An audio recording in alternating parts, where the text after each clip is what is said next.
les fêtes de Noël et Nouvel An, ce sont des fêtes qui ne sont pas destinées aux musulmans. D'abord, je vous rappelle que l'islam n'est pas contre l'expression de la joie. L'islam n'est pas contre la manifestation de la joie. Et que le prophète a été clair pour dire les kulli qawmin aïda. Chaque peuple a un jour de fête.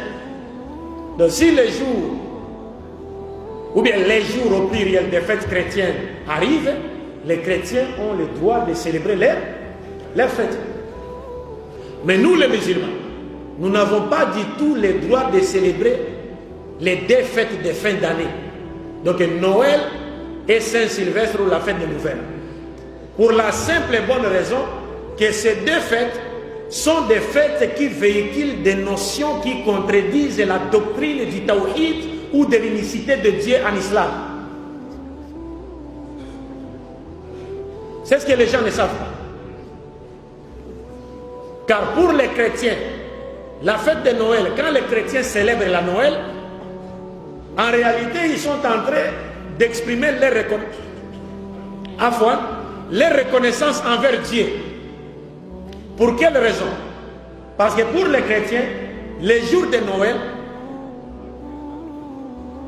c'est le jour où Dieu est venu sur la terre sous forme humaine en la personne de Jésus.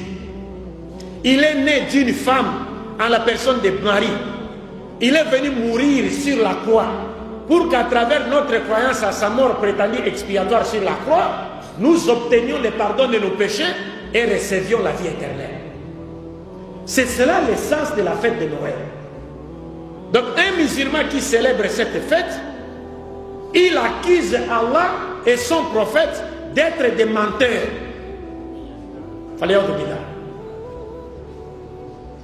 Parce que si vous célébrez cette fête, vous voulez en réalité nous dire, vous êtes d'accord avec les chrétiens pour dire que Dieu était venu sur la terre sous forme humaine à la personne de Jésus.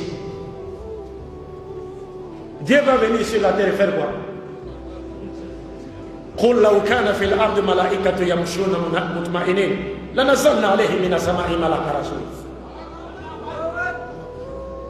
Dieu va venir sur la terre, il est arrêté par ses propres créatures, battu, frappé, ligoté, crucifié. Est-ce que vous comprenez?